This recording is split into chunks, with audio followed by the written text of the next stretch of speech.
나는 진짜로 그냥 살아남기 위해서 다 한 거야. 네. 생각만 하는 관리자는 나는 무능하다고 보고, 생각만 하는 사장님은 무능하다고 보고, 근데 그것들을 또 다 안 해보고 손님 없다고 징징대는 거는 말이 안 된다고 생각을 하죠. 두 가지 부류로 나뉘거든. 모든 것들을 직접 카운팅을 하는 사장님, 또 한 부류는 카운팅도 안 해보고 여기 괜찮을까요? 저기 괜찮을까요? 물어만 보는 사장님. 내가 안 된다라고 해도 자기가 일단 해봐. 그리고 그 데이터를 들고 와서 또 얘기를 해. 그건 잘 될 수밖에 없는 거지. 내 숨이 벅찰 만큼 하나부터 열까지 다 해보기도 전에 뭔가 상황이나 사람을 이용해서 시스템적으로 풀어보려고 하면 그 사람은 그 사업의 주체가 될 수 없어. 안녕하십니까. 정사는 김영철의 김영철, 고독을 사는 남자 김영철입니다. 저랑 같이 이제 강남 상권을 돌아다녔잖아요. 운영을 잘하는 곳은 결국에는 손님이 많이 가면 잘하는 곳이고 좋은 곳이다라고 하셨는데 그럼 못하는 곳의 특징은 뭐가 있을까요? 사장님의 영향이라고 보고, 만약에 사장님이 사업을 크게 하신다고 보면, 다점포를 많이 하신다고 보면 관리자 영향이 제일 크지. 그럼 어떤 관리자가 유능하고 어떤 관리자가 무능하다고 생각해요? 생각만 하는 관리자는 나는 무능하다고 보고, 생각만 하는 사장님은 무능하다고 보고, 작은 실패를 반복해서 결국 성공에 도달하는 사장님이나 관리자는 굉장히 유능하다고 봐. 매장을 운영할 때 돈을 안 들이고도 많은 변화를 지속적으로 가져갈 수 있거든. 근데 고민만 많으신 분들이 많아. 아, 이거 할까? 저거 할까? 이거 할까? 저거 할까? 근데 막상 하진 않아. 제일 무능하다고 생각하는 게 장사가 안 됐을 때 더 드러난다고 봐. 손님이 이제 들어오나 저제 들어오나 카운터에 앉아서 기다리시기만 하는 분이 있는 반면에, 장사가 조금 안 되더라도 계속해서 작은 변화들을 이렇게도 해보고, 이게 실패라고 판단이 되면 그걸 다시 새로운 방법으로 바꿔서 또 해보고, 또 실패가 됐을 때 또 다른 방법으로 또 해보고, 이런 과정들을 계속 밟아나가다 보면 난 무조건 돈을 번다라고 생각을 하거든. 근데 보편적으로 매장 말아먹는 분들이 보면 아무것도 안 하고 감나무 밑에 입만 벌리고 감 떨어지기 기다리시는 분들이 태반이. 실패가 자기만의 실패로 끝나면 다행인데 진입장벽이 낮다라는 거는 말아먹는 것도 순식간이라는 얘기거든. 근데 외식업이 진입장벽이 낮잖아, 특히 우리나라는. 사실 매장 구하고 영업신고증 나오는데 얼마나 걸린다고. 그럼 누구나 쉽게 할 수 있는 게 장사한 건데, 장사할 때 몇 억 들어가는 건 우스워. 근데 반대로 얘기하면 몇 억 까먹는 것도 우스워. 근데 그 몇 억을 한 번 까먹고 나면 본인만 힘들어지는 게 아니라 본인 가족들까지 같이 힘들어지기 때문에 굉장히 신중해야 되지.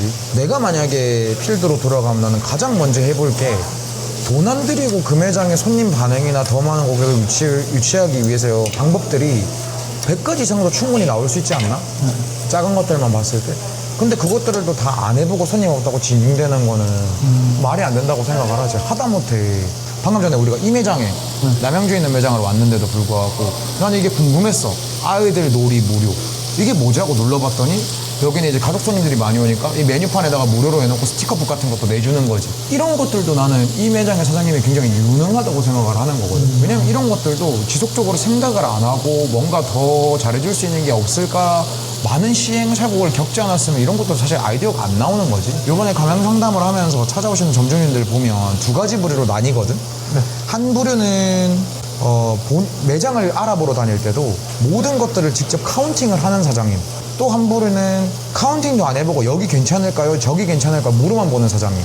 근데 나중에 결과물로 봤을 때는 이 두 분의 결과물은 완전히 다를 거야. 결과값이. 예를 들어서 이번에 완전역점 어제 이렇게 오픈했잖아, 3일 전에. 오픈하고 나서 3일 만에 저녁 장사만 해서 일매출이 거의 400 가까이 찍었거든. 근데 거기 점주님이자 우리 회사 이사님인 장수환 이사님은 기본적으로 자기가 모든 것들을 다 해. 다 하고 나온 데이터 값으로 나랑 얘기를 하려고 하지. 나한테 뭘 물어보고 나서 내가 안 된다라고 해도 자기가 일단 해봐. 그리고 그 데이터를 들고 와서 또 얘기를 해. 그건 잘 될 수밖에 없는 거지. 그런 차이가, 시작점에 대한 그런 차이가 나중에 결과물에 대한 차이로 어마어마하게 갈릴 거야. 아니, 요식업을 하면 되게 신경 써야 되는 부분이 엄청나게 많잖아요, 분야가. 그럼 모든 분야에서 잘할 수 없을 것 같은데, 자기가 내 능력이 부족하구나라고 느꼈던 분야가 있는지, 그래도 어떻게 극복되는지. 내가? 네. 너는 지금은 못하는 게 없지. 그게 내 장점인데. 네. 일반 외식업 해온 대표님들 중에 아마 A to Z 나만큼 다 할 줄 아는 사람 없을 거야. 이거를 내가 어떻게 하게 됐냐면, 나는 진짜로 그냥 살아남기 위해서 다 한 거야. 네. 예를 들어서 뭐 인테리어 같은 경우에도 처음에 외주 맡겼지. 근데 외주 돌아가는 꼴이 마음에 안 들어. 그럼 어떻게 하겠어? 직접 해야죠. 내가 직접 공부하면서 다 두들겨 패야지. 자재 하나부터 시작해서 시공 방법, 그 다음에 가라 시공했을 때 들어오는 리스크들, 그 다음 완공을 치고 났을 때 내가 가질 수 있는 리스크들, 단순하게 방수만 해도 조적을 쌓느냐, 아니면 조적을 쌓지 않느냐, 아니면은 뭐 설비팀에서 방수를 하느냐, 사일팀에서 방수를 하느냐, 이것조차도 굉장히 많은 리소스들이 존재하거든. 근데 이것들도 내가 직접 다 해봤기 때문에 알 수 있는 거고, 안 해봤으면 몰랐겠지. 견적서만 대충 보고 가격이나 맞춰보고 자재값이나 맞춰봤으면 전혀 몰랐겠지. 근데 필드를 같이 뛰니까 알게 된 거고, 마케팅도 마찬가지인 게 결국에 나는 뭔가 문제가 닥쳤을 때 그걸 이겨내면서 내게 된 거야. 마케팅도 마찬가지로 뭐 처음에 외주업체랑 같이 갔지? 근데 이 외주업체가 나한테 실수를 크게 했네? 근데 실수를 크게 했으면 뭐 어때? 결국엔 내가 직접 하면서 뚫어내니까 내가 오히려 더 잘 알게 되는 거고, 인테리어도 마찬가지인 거고, 막말로 물류 쪽도 마찬가지인 거고, 육가공도 마찬가지인 거고. 그리고 문제를 부닥쳤을 때 나는 그 문제를 벽이라고 표현을 하거든. 그 벽을 부닥쳤을 때 얇은 벽이라도 한번 뚫어서 나가본 경험이 있으면 그 다음에는 두꺼운 벽이 오더라도 계속 뚫고 나갈 수 있어. 근데 그 벽에 마주쳤을 때 그 벽의 두께가 어느 정도인지도 모르는데 그냥 벽이 있다고 해서 그 앞에 주저앉거나 그 벽을 회피하려고만 하거나, 아니면 남을 이용해서 자기는 좀 편하게 일하면서 남을 이용해서 뭔가를 스타트부터 그래 끊으면은 그 친구는 계속 그 나물에 그 밥일 거야. 근데 이거는 우리 내부적으로 높은 직급에 있는 사람들한테 똑같은 말도 내가 자주 해. 어떠한 사업을 진행하거나 새로운 사업을 진행을 할 때 내가 내 숨이 벅찰 만큼 하나부터 열까지 다 해보기도 전에 뭔가 상황이나 사람을 이용해서 시스템적으로 풀어보려고 하면 그 사람은 그 사업의 주체가 될 수 없어. 다음 파트를 진행했을 때도 결국에는 또 누군가한테 의지해서 그 사업을 진행할 수밖에 없어. 그래서 결국에는 어떤 문제를 닥쳤을 때 내가 직접 뚫어보는 경험이 가장 중요하다. 그리고 해결 못하는 문제는 없어. 아무리 얽힌 실타래라도 이거를 풀어낼 수 있거든. 근데 그게 그냥 어렵고 힘들 뿐인 거지. 근데 풀어내면 내게 되는데 거기에서 느끼는 희열이 커야 된다고 봐. 그럼 그냥 시키는 거 말고 이 사람이 실제로 무슨 일을 하는지 계속 지켜보고 어깨너머로 배워야 되는 거네요. 어깨너머로 배우는 거로 안 되지. 그냥 가서 직접 본인이 직접 해야 돼. 본인이 직접 하고.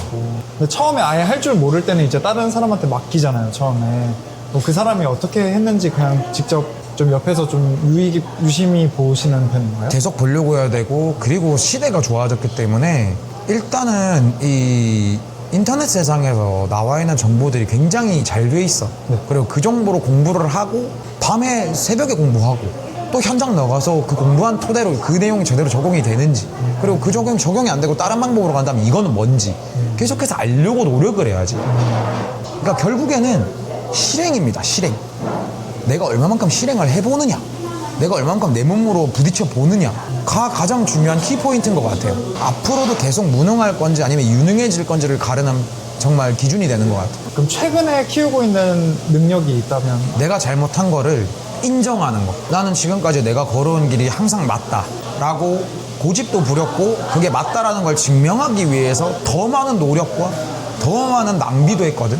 근데 이번에 내가 딱 깨달은 거는 사람에 대해서만큼은 고집 부리면 안 되는 것 같아. 나는 항상 생각했던 게 굴러 들어온 돌이 박힌 돌 빼면 안 된다라는 주의였거든.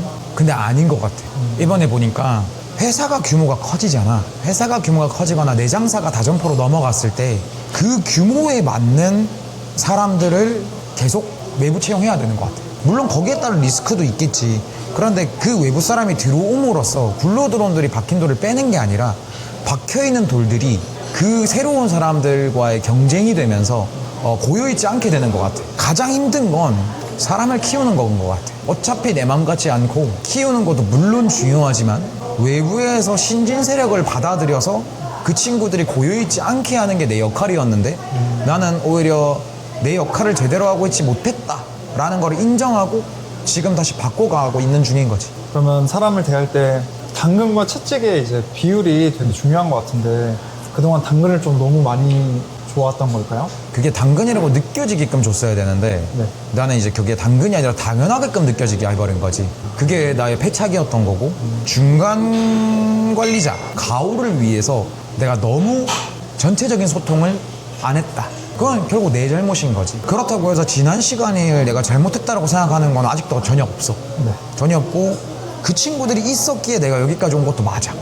물론 그 친구들이 능력이 어땠냐 저땠냐 얘기하기 전에 그 친구들이 없었다면 나는 이렇게까지 성장 못했을까요? 왜냐면 나도 인간인지라 내 인생은 사실 끝내려고 했으면 4년 전, 5년 전에도 끝낼 수 있었어서 근데 내가 그때 멈추지 않고 달려올 수 있었던 동기도 됐지. 그리고 앞으로는 이 실수를 안 할 거고 그게 누가 됐던 간에 벌어진 일에 대한 책임은 내가 져야지. 무능하구나를 가장 뼈저리게 느끼게 해줬던 벽이 있었어요?